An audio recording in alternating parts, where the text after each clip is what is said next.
All right, today we are diving deep into one of the most legendary self-help books ever written, Stephen Covey's The 7 Habits of Highly Effective People. But let me just say, this is not just another list of productivity hacks. No. We're going way deeper to explore the foundational principles for building a life that's not just successful, but truly meaningful. You know that feeling, right? Your calendar's packed, the to-do list is a mile long, you're constantly running, but at the end of the day, you just feel empty. Like you're spinning your wheels. You were busy for sure, but did you actually make progress on the things that really, truly matter to you? Well, Stephen Covey argues that this exact feeling comes from a massive misunderstanding of what effectiveness even is. And that misunderstanding, it starts at the very root of how we think about self-improvement. See, Covey says we've been focusing on completely the wrong thing. He draws this incredibly important line in the sand between our outward personality and our inner character. Think about it. For the past 100 years or so, a lot of self-help has been all about what he calls the personality ethic. You know, learning communication tricks, looking for quick fixes, managing your public image, all that surface-level stuff. But Covey comes along and says, nope, true, lasting success comes from the character ethic. We're talking about timeless principles that are internal, things like integrity, humility, courage. It's the huge difference between just appearing great and actually being great. Okay, so if focusing on the outside is the problem, what's the solution? Well, it's not more of the same, that's for sure.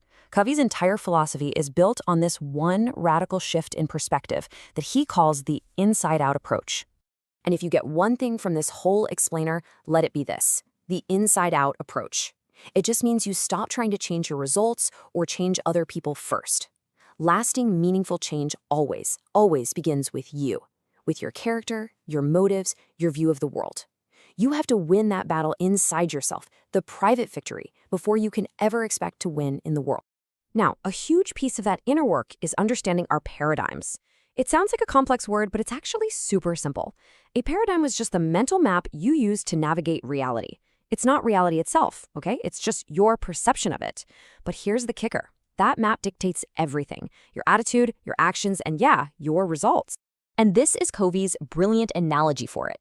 Imagine trying to find your way around Chicago, but you're using a map of Detroit. I mean, it doesn't matter how hard you work or how positive your attitude is, right? You're just going to get more and more lost. So, the most effective thing you can do isn't to run faster. It's to get a new map, a new paradigm. And that is exactly what these 7 habits are designed to give you. But getting that new map, well, it's not like flipping a switch. It's a process. It's a journey. And Covey lays out this journey of growth as something he calls the maturity continuum. So here's how it works. We all start our lives in a state of dependence. You take care of me. Then we work really hard to achieve independence. I can do it myself. And honestly, our culture often celebrates this as the final goal, right? The self-made hero. But Covey says there's one more, higher level. The ultimate goal is interdependence, which is all about recognizing that our greatest achievements come when we can say, we can do it together. So the big question is, how do we actually travel along that continuum? How do we get from dependence to interdependence? Well, this is where the habits finally enter the picture. They're the practical step-by-step roadmap for that whole journey. And the way they're organized is just genius. Habits 1, 2, and 3 are what he calls the private victory. This is all about you. It's about self-mastery. This is how you move from depending on others to becoming truly independent. But only after you've won that internal battle can you move on to the public victory. That's habits 4, 5, and 6. This is where you take that strong, independent self and learn how to collaborate and communicate to achieve amazing things with other people. True interdependence. Okay, so that's 6 habits. But what about number 7?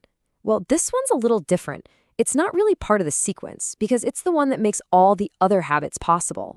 Habit 7 is sharpen the saw. And really, it's the habit of self-renewal. It's all about consistently investing in yourself across 4 key dimensions of your life: the physical, the spiritual, the mental, and the social or emotional. Because without this, let's be real, the other 6 habits, they're just going to fizzle.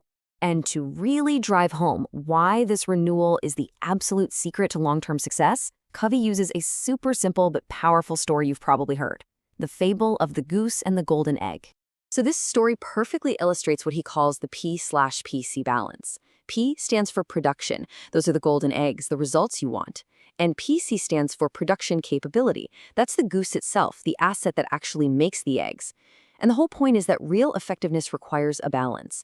You can't just focus on getting the eggs, you have to take care of the goose. So just think about that for a second.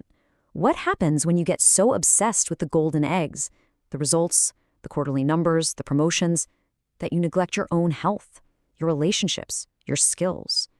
You know what happens. You burn out. You effectively kill the goose.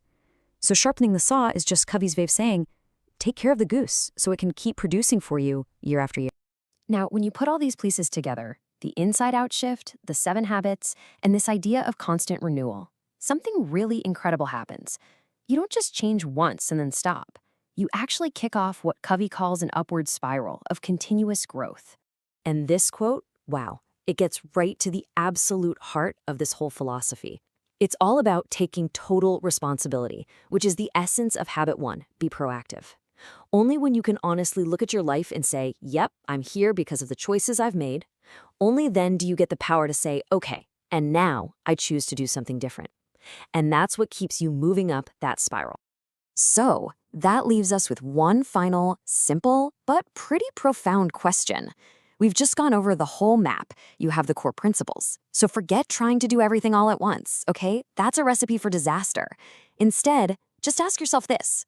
Out of everything we just talked about, what is the one principle you'll choose to focus on, starting right now, to begin your own upward spiral?